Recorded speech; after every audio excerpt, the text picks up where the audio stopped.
Hi, I'm Kennedy Henrich, and today I'm going to be informing you on how to utilize PowerPoint during a presentation.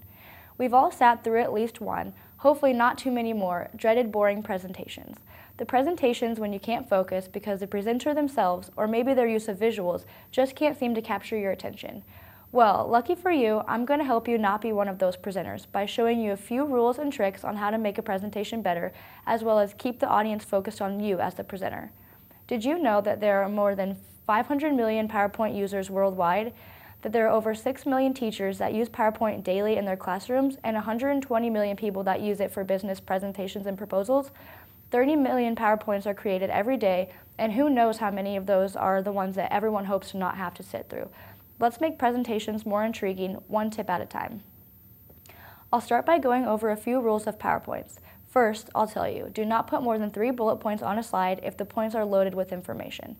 Too much information will quickly lose the attention of the audience because they begin to feel overwhelmed with all the information and choose to give up on trying to comprehend it. Keep the points simple and expand on them with what you are saying, making them have to listen closely to take notes. Next, do not use an acronym unless you plan on clarifying its meaning. For example, do not say DIY or ETA because even if they seem like common knowledge to you, you don't want the audience to feel as if you're assuming their knowledge. The last important rule to keep in mind when making a PowerPoint is the font size. The font size should not be less than half of the size of the age group of the audience. Generally, the font size should never be less than 24, but it can vary on size above that based on your audience. These are 3 rules to keep in mind when creating a PowerPoint for a presentation. Next are 4 rules for keeping the audience focused on you. You should know the demographics of your audience. This will help you plan according to their age, profession, etc. When they find you are relating to them, they will be more intrigued, therefore pay more attention to you. Another way to keep the audience focused on you is not including spreadsheets or too many numbers or data. If you put too many numbers or complicated charts, the audience often tunes out or tries too hard to comprehend them, taking the attention away from you. Having a PowerPoint that isn't too busy is another key way of keeping the audience focused on you. You want subtle transitions from slides and bullet points so that the audience doesn't have to wait for the words to come or give more focus on the movement of the words instead of what the words are actually saying.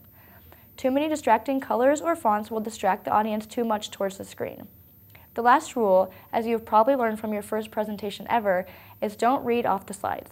When you are staring at the PowerPoint, so is your audience. This rule seems obvious and easy, but it has a very important part in whether the audience makes you or the PowerPoint the main presentation.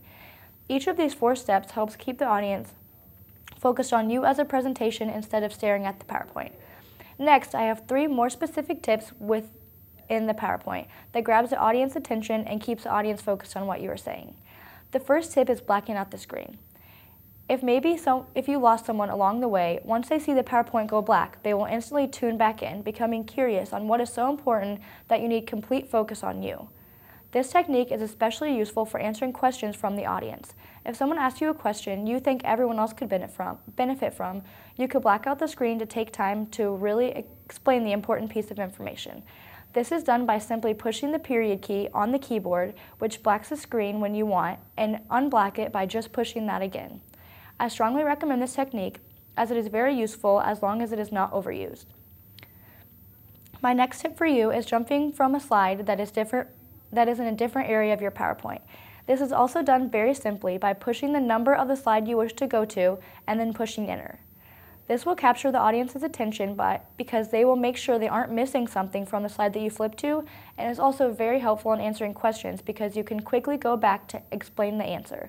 Slide flipping requires a knowledge about what information you have on each slide, which is secretly helpful in another way because you will have to know your slides better and practice each technique more. The third tip I'd like to share with you is writing or drawing directly on a slide. This can be a good alternative if there is not easy access to a board. For example, you're in chemistry class. The professor gives you an example that he wants you to work. After you work it, he wants to give you the answer, but he has nowhere to write it. All he has to do is push Command P or Control P, depending on the type of computer, and the writing pen pops right up. You can write or draw however you please by just holding down the mouse and erasing by pushing E. This technique is audience involving and their focus will be on explaining the solution to the problem. These are a few general rules and tips on how to utilize PowerPoint during a presentation and how to keep the audience focused on you while doing so. Remember, no more than 3 bullet points per slide, no acronyms, and use of correct font, as well as knowing the demographics of your audience. Don't use spreadsheets, be subtle with the slides, and keep eye contact with the audience, not the slides. Blacking out the slide jumping, and writing or drawing on slides are all useful tips to keeping the audience involved and focused on you. There are 30 million presentations made every day. Don't let yours be a boring one. Thank you.